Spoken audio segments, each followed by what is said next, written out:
In this episode of Pop Culture Weekly, I talk to the stars of the brand new film Dogman, including Landry Jones and Jojo T. Gibbs. Plus, I talk to the amazing brothers of Black Oxygen, the great band with a brand new viral hit. Let's go! Welcome to Pop Culture Weekly with Kyle McMahon from iHeartRadio. Your pop culture news, views, reviews, and celebrity interviews on all the movies, TV, music, and pop culture you crave weekly. Here's Kyle McMahon.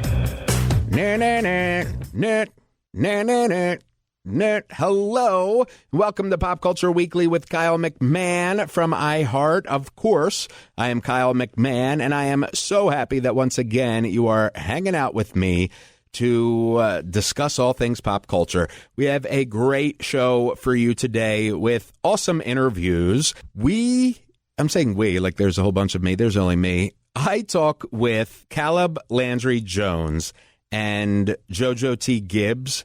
They star in the new film Dogman, which is a new film from Luc Besson, written by Luc. Insane movie.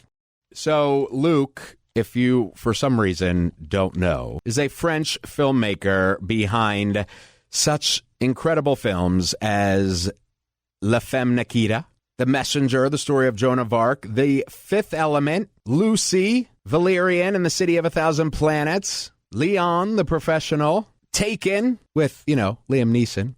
He's got Dracula, A Love Tale coming up next, which I am really excited for. But his brand new film is Dogman. Dogman, it is insane, but like in a great way.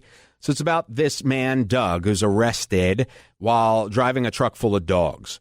And Doug is played by Landry Jones. You then meet Jojo T. Gibbs, who plays his psychiatrist, Evelyn, and she's sent to interrogate him. And then through flashbacks, he tells the story of his life, where he was a victim of... Anyway, it is batshit insane, and I love this movie.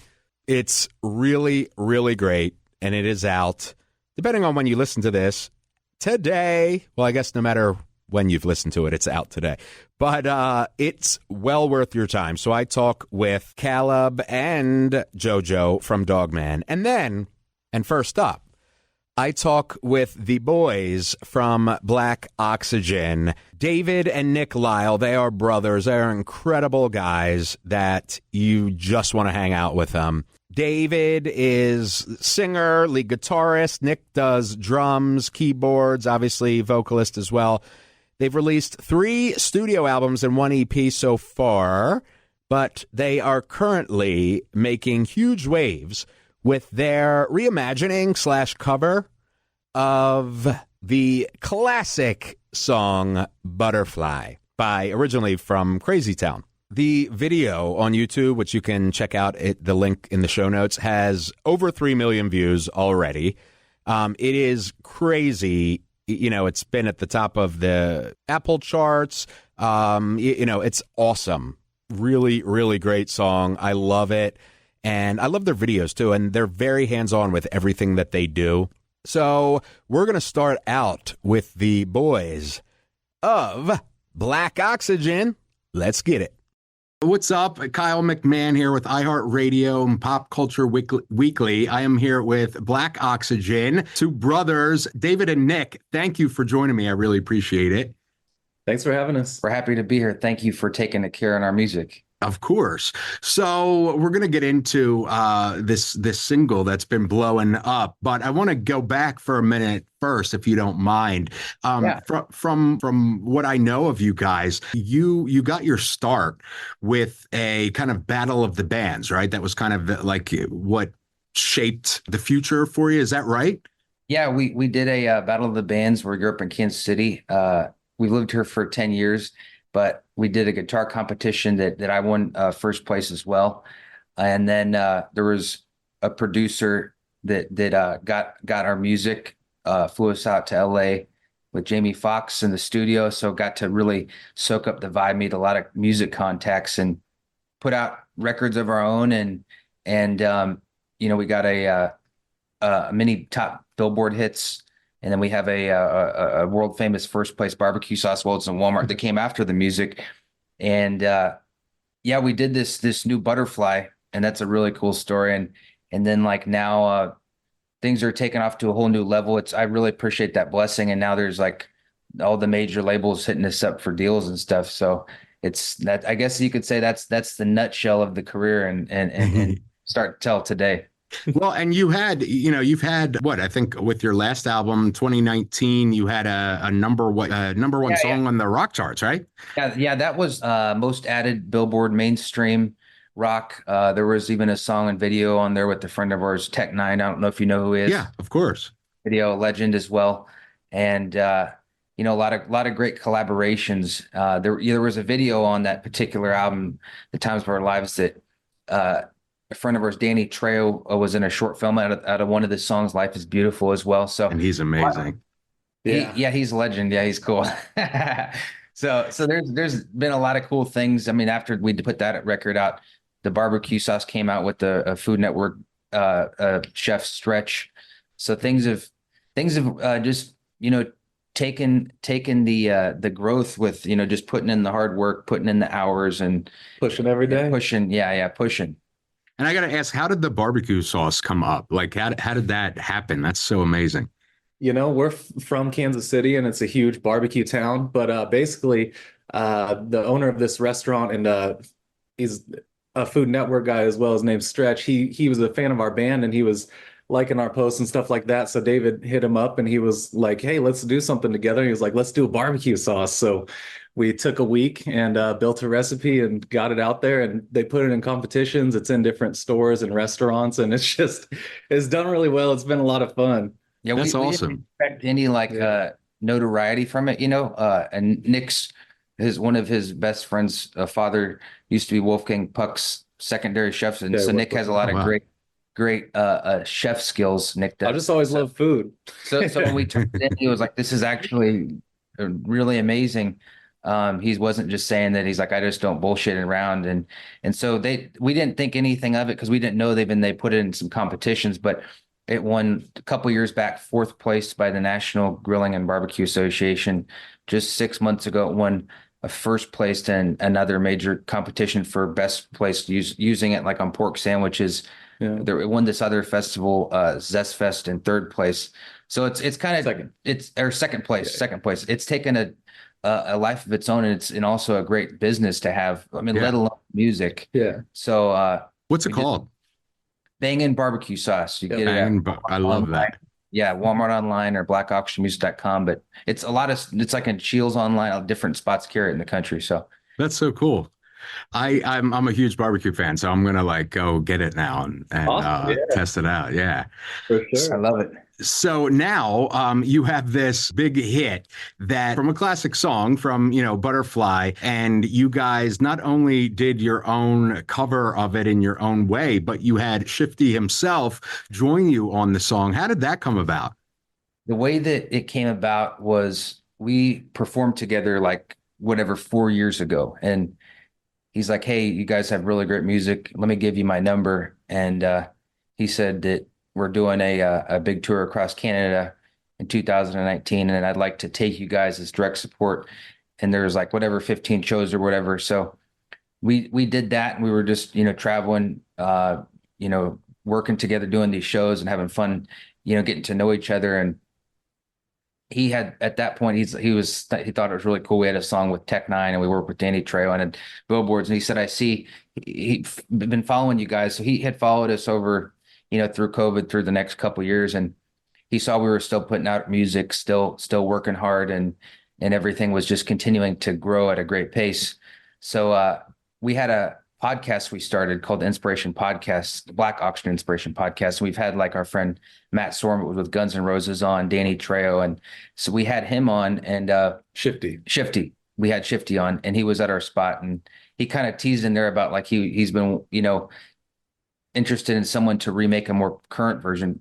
He's had a lot of offers over the years to hop on him, but he hasn't felt the right moment to do it. So after that, we were hanging out, and then he said that that's the one gift in his life that God has really blessed him with, where he could still go anywhere in the world. And I thought he had said it was like platinum in 16 countries back in the day, but I remember he said it was number one in Billboard when it came out.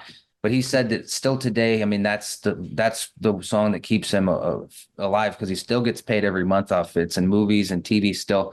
So he just said that he said, I'd like to give you guys that song, and then just I would like to hop on it with you guys so you could carry it on to the next generation. But when it came to making it, it was all the same vibe, because it's like our music has really moved to pop, and there's hip hop elements and stuff. There's also mainstream rock elements, but I'd say pop. And he said that if we're going to do it, he specifically wanted it to be pop for the new generation, for the new kids to love. And then same with the video. He's like, if we're going to do the video, he wanted to have at least one jungle scene room like in the original video. Yeah. So yeah, we put that out, and then it's only been whatever 3.5 months ago or something, and it has over 3.5 million views. And yeah, when it came out, it was number 12 on the US pop Apple Music. When you go to the app on there, above Taylor Swift and stuff. So he was really happy about it, and we were really. I was thankful to be given that gift, because you and I both know, like, that song is one song that I would say it's realistically one of the biggest songs in history. I mean, probably top couple hundred or 100. So Yeah. You can throw a rock to pretty much anybody, and 7 people out of 10 are going to say, "Oh, I heard that chorus," because everyone just knows the words. So So to have that gift was very cool. And he's like, many people have hit him up over the years, and he just said, "You guys truly deserve it." And so I was like, man, I'm very humbled, and yes, we accept, let's do it. So we had a lot of fun doing that project, and I will be forever grateful for that gift, because not everyone gets a gift like that. And then after that came out, all of a sudden, we've had, different hits of our own and stuff, but after that, it's like, okay, everyone is come calling, all the, the Warner, the Universal, the Sony, everyone's offering these a major deal now. So we're actually in the process of picking one. We got all the contracts lined up, and we're looking at picking the best one here soon. Because we've been in the studio writing our best album we've ever done, called Last One Standing, and 3 months straight. Yeah. Every day, all day. 8 pieces of art on it. We've been working on it, and we've already sent it off, and they're like, well, this is amazing. So we're going to pick the best opportunity to roll with. And I can't wait for, this summer for the world to hear our new album and tour and everything like that. Yeah. Do you have a date on that yet? On the album? There's not an official date, but we're going to be deciding here in this next month on the deal we're going to go with. And then that'll determine. Yeah. We've already said, they've already said, okay, well, we all really want you guys. What is it exactly that you want? We're willing to work with you guys. Because every one of them said, we look back through your stuff, and nowadays it's pretty clear. A lot of the labels, with music hard times, a lot of them have less staff and everything, and they don't develop artists. They want the done package. And they said, you already have the track record of hits on your own with past managers and past investors and stuff. We've built this thing like a machine. So you guys have the music videos, you've got albums, you've got a great presence on social media, great numbers. And they said, you've done the collabs, you are entrepreneurs, you have barbecue sauce. We just opened up a clothing line with a partner on Sunset Strip in LA. Oh, that's awesome. So they see a let alone the music, a big business future. So on their ends, I could see they're going to look at it like half music and half business. And that's something we have a lot of fun doing, because we're on point. You got to be on point in everything to make it work. You can't just one thing. You got to be a master of everything to make it.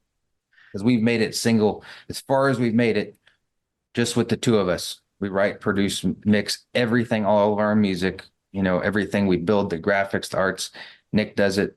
I'll make the business calls. I mean, we've manage all of our, the future deals, the finance, everything all on our own. It's just the two of us. Yeah. So they're like, that's really impressive, because the first thing when they heard the new album, they were said, "What studio did you guys do this? What producer?" And I said, "It was just two guys, two." And that's Our home studio. That's what I like about the chemistry is you're getting two organic chemistry out of two related brothers, and because we play all the instruments and everything on it. Yeah. What is it like? I got to ask you, do you find it harder or easier that you are brothers and working together constantly? I feel like in some, and again, this is me talking for you, so correct me, but I feel like in some instances it's like beneficial, like you guys know each other like the back of your hands. But then I also feel like maybe you're more comfortable to butt heads too, Yeah, I think there is a little bit of that, but realistically, it's like, we just have the ability to communicate so well because we've spent our whole lives together. It's like if there is a little bit of butting heads, I think that, we can let each other get away with more than we would someone else. But at the end of the day, it's just like, hey, I think that this should be this way. And it's like, oh, you really think that? Yeah. Okay, we'll change it. It's never, everything's cool. Everything's super easy. And at the end of the day, we know we're always working towards the same unified goal. Yeah. At the end of the that's day, what keeps it. There's one goal. It's like to keep going to the top, and it's not about, money or fame or anything like that. The biggest point we want to make is to inspire the world. You could be whatever you want to be if you work hard enough. So it's like it's pushing positivity. Yeah, on everything. It's all about the best product, the best we could do. At the end of the day, it's like, I think if you go, a lot of people don't go the extra mile, but we're willing to go that extra mile, and that's why I wouldn't say it's luck. I would say it's because of hard work that doors keep opening. So it's been really neat to see a lot of the things open. And later in this October or November, there's going to be 30 days. We just did a deal to be in our first feature film. So that's awesome. A company that just actually brought us on. We did a contract with Gum Media Partners. If people look them up, they've done Stallone's Rambo: Last Blood, Nicolas Cage's Primal. Wow. Zoe Kravitz film, like 8 or 9 really big movies. And the producer, the president, he was like, "Hey, I love your guys' music. Let's put you guys in a movie. I see you guys in your videos. You could be movie stars. We can do this." So there's a full script. I can't say the name of it yet, but there's and I can't say the name of the major actors, but there's some major A-lists that are going to be there with us in the movie. And we're going to be filming it this October, November, 30 days, most likely in Louisiana.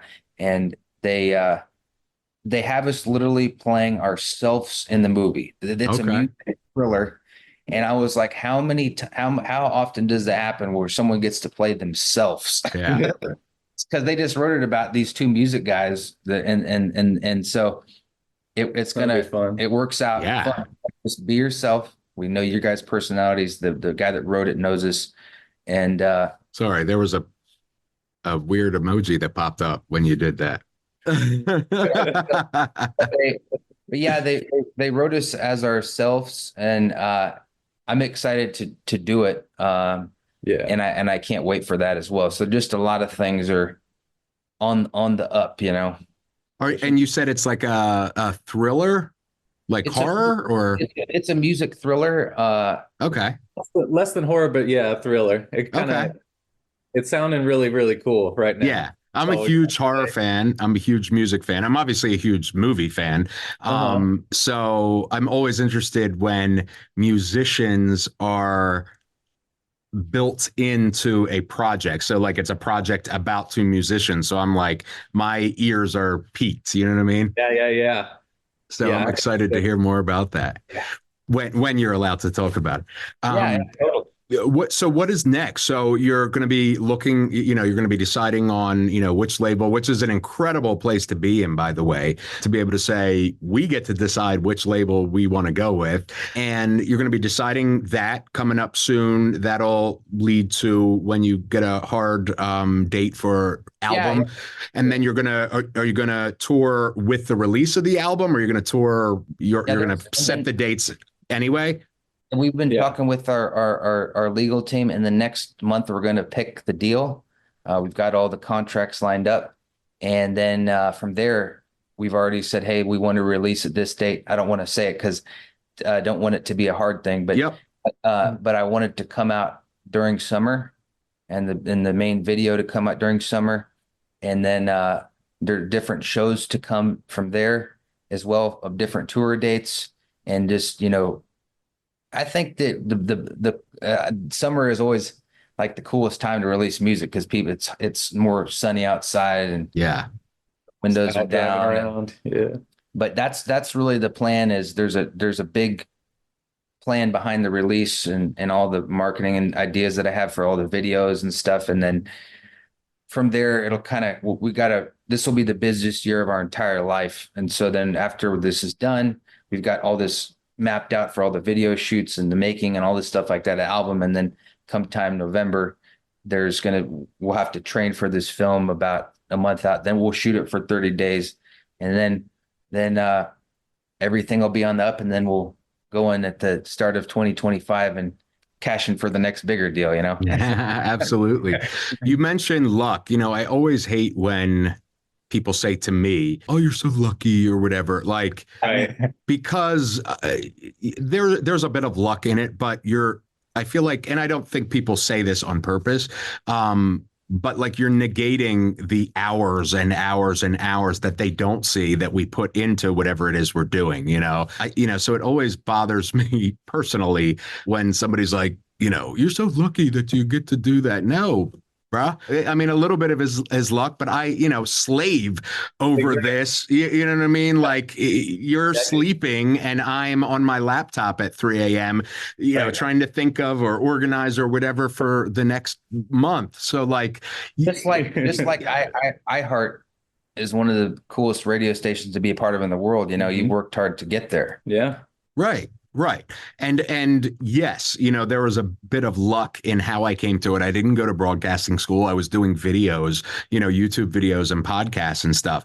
And I had done a series of Oprah's Life Class, a show that she had on OWN. I ended up doing like 6 episodes with her, which was that probably was luck that happened. But then from there, I decided, I want to keep doing content for millennials and make videos for self-improvement and stuff like that. And then I started interviewing celebrities where I would have long form conversations with them about their craft. And it wasn't so much as let's, hype up this latest project as that was a part of it, but it was more like, tell me about why you're an artist and what drives you and that sort of thing. And they started popping off. And then the opportunity came up with iHeart. And I'm like, are you sure you want to talk to me? Like, I didn't go to broadcasting school. I've never, didn't do college radio or anything.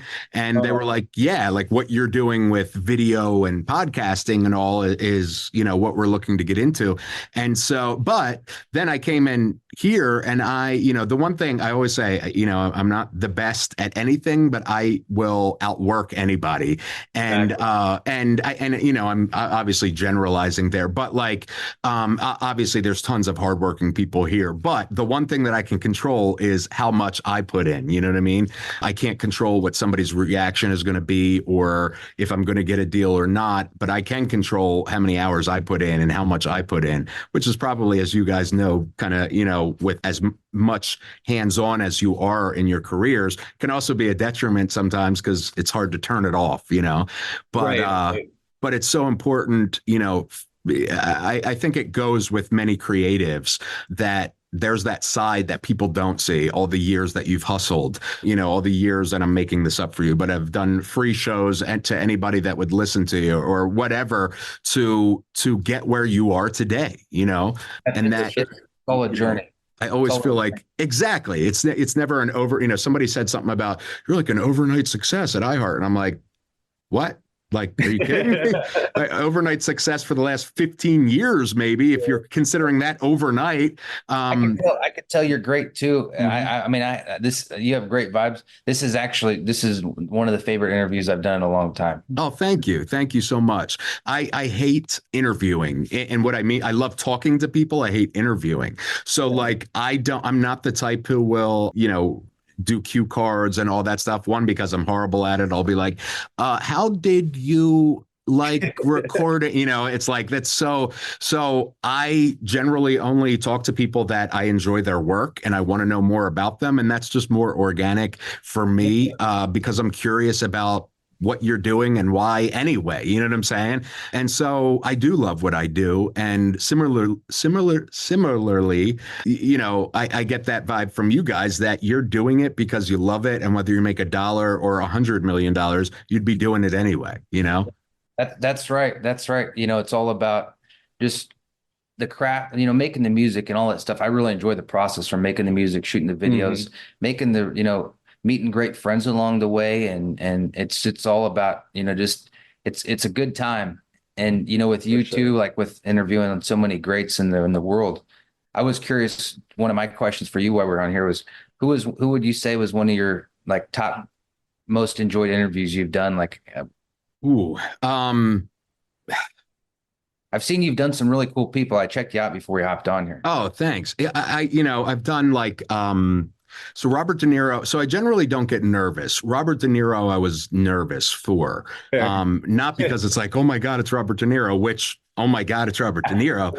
But I was nervous because before I went into the hotel, production had it set up in the hotel, in a hotel room. And before I went in, I had too much time to think before it was call time. And I'm like, oh God, like this is Robert De Niro. Like that wasn't good for me to have that idle time. Right. And so I started getting really nervous, and I was wearing Crocs because I went to Catholic school for 12 years, and I swore when I graduated that I was never wearing a tie and a suit coat and, all that again, except for weddings or funerals. And so far I've been able to stick to that. But so it's just me. So I'm wearing Crocs to interview Robert De Niro because I wear Crocs like everywhere, or slides or whatever. And he's like sitting like this, and he's, looking at me as I walk in. And I see he kind of looks at my shoes, and I'm thinking, oh, Jesus, he's probably thinking you're here to interview me, and you're wearing freaking Crocs. And so I kind of was like, oh, I wore and how Crocs have the you can like do the this. Sport mode. Yeah, sport modes. Yeah. So I was like, oh, I'm wearing my fancy Crocs for you. I was like, later, these will be my casual Crocs. And he started cracking up.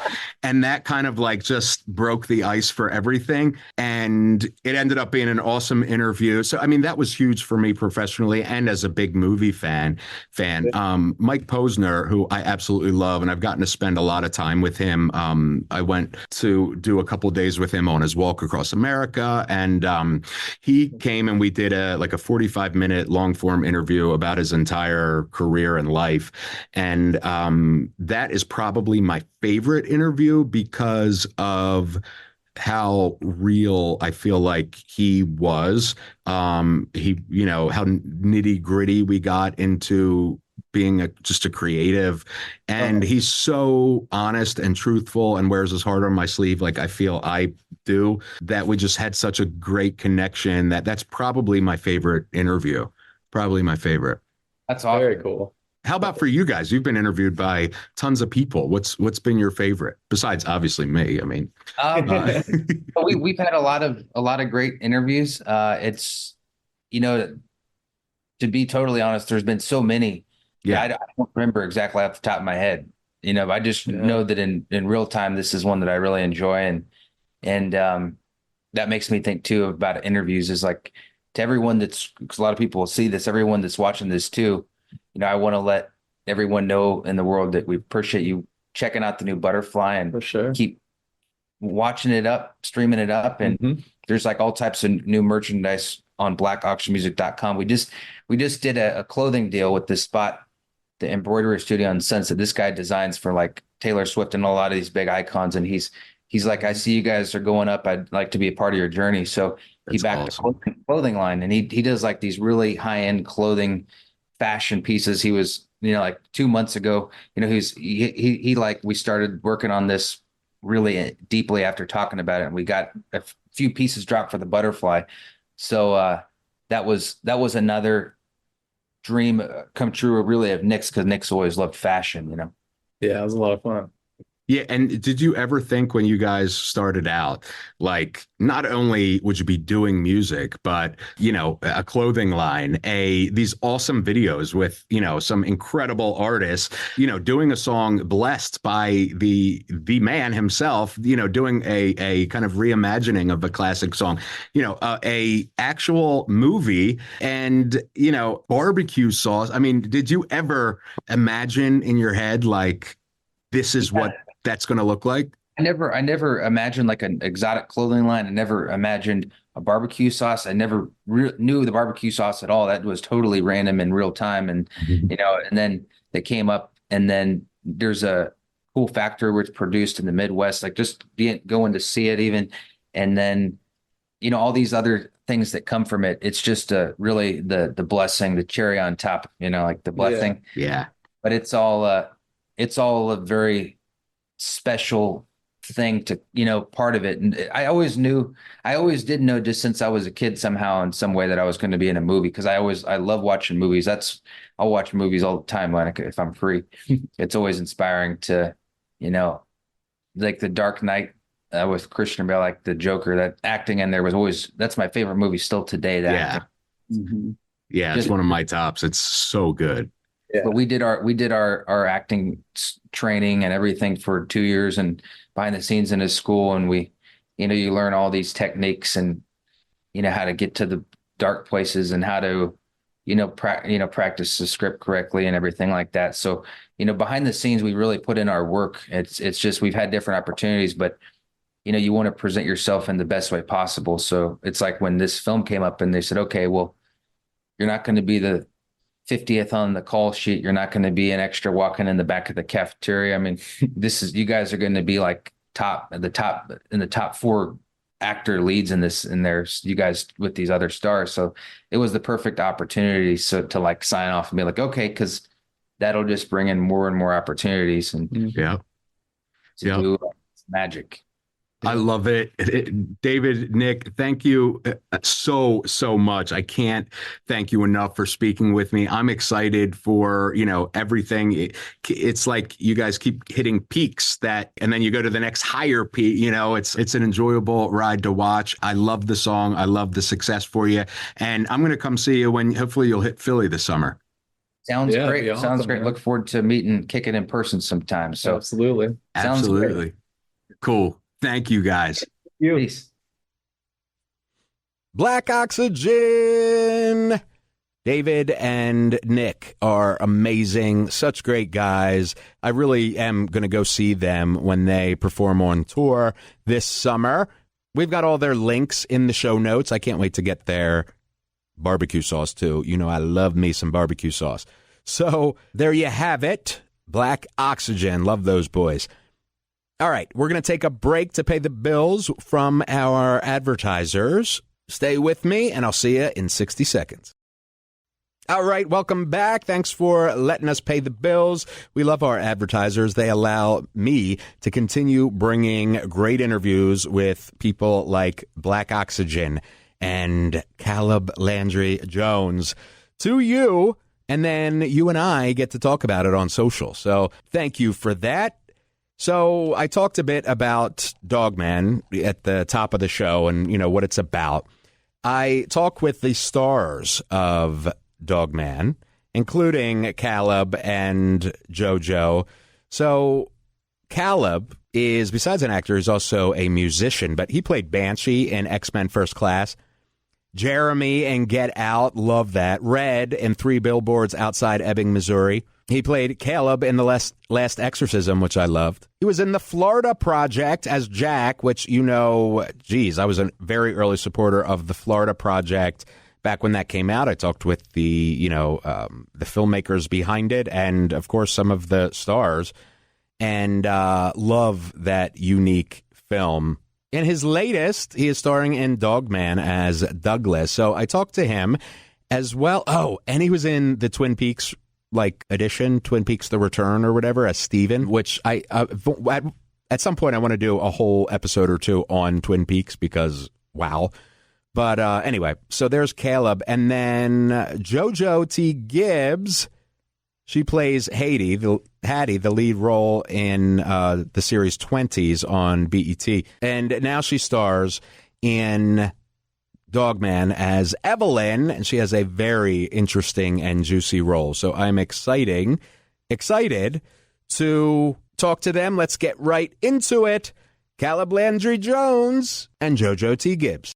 First of all, thank you both for speaking with me. I really appreciate it. No, thank you. Kyle. Of course, I love the film. It is powerful, crazy. I love it. For both of you, what drew you to Dogman? Luc Besson and 123 dogs. And how about for you, Jojo? Well, I got the audition really hastily, and I read it real quick and saw, of course, Luc Besson, and then I saw Caleb's name, and I was like, hell yeah! Like, I definitely hope I get this role. And yeah, that's all it took for me, really. For Caleb, you both are incredible actors, and you both do incredible performances in the film. Jojo, you play the therapist that is kind of bringing out this story, and Caleb, you play the person who is, telling their story. And I mean this with 100% love and as a compliment, Caleb, but your performance is batshit insane in an amazing way. What is it like to play a character who is so complex and layered and insane in so many ways? I'm focused on the little things, like one foot in front of the other foot. As soon as I start thinking about it, kind of emotionally or with any real intellectual, anything, I start to get away from something. But so Luc gave me a lot of things to kind of get in my head and to play with and spend time with. And so I was doing those a lot. I was doing all those things. And then we would shoot the film, but it wasn't until Jojo arrived, and we'd never met each other. And Luc kept us separate when she arrived. And so the first scene we did, we hadn't met each other, but the way Jojo's playing Evelyn, what Evelyn is in the film for Douglas, what he's able to share because of who she is really because of her as an actor and as the character, but. And this got into, I feel like this is where the discovery, if any discovery happened for myself or something, there was something that happened in these 3 days with Jojo over this time where, you're right. Well, what about guilt? Well, guilt is da-da-da-da. Da-da-da-da. Who cares? Da-da-da. And I found myself reasoning and not reasoning and Evelyn saying some things that would, okay, that's tough. You're right. But is it murder? No, it's not murder. But maybe it is. And it was nice to be confronted suddenly with these things, because I don't think Douglas is in the way that we are as an audience. Judging him based on his actions. Sorry, that was a little convoluted and a little. No, I love it, and I think it speaks to the complexity of the character and of the film. Thank you both so much for speaking with me. I can't wait for everybody to see. Listen, you guys and me keep talking. Shoot, I need a resume boost. Have a great day. Letter of recommendation. Caleb Landry Jones and Jojo T. Gibbs. Dogman is out right now. You got to see it. It is incredible. It is batshit insane. That's all I could say. I don't know how else to describe it, but it is amazing. Luc Besson never fails to amaze and make incredible art. Black Oxygen, too. You can check out all of their info on the show notes. Let me know what you think of Black Oxygen. Let me know what you think of Dogman. And, of course, my interviews. Send your hate mail and your love mail and your comments to whatever it is you're watching or consuming, listening to, whatever. Let's talk about it. Let's talk pop culture. We got some great stuff coming up next time as well. So I'll see you then. I love you. See you next week. We out. Thank you for listening to Pop Culture Weekly. Hear all the latest at popcultureweekly.com.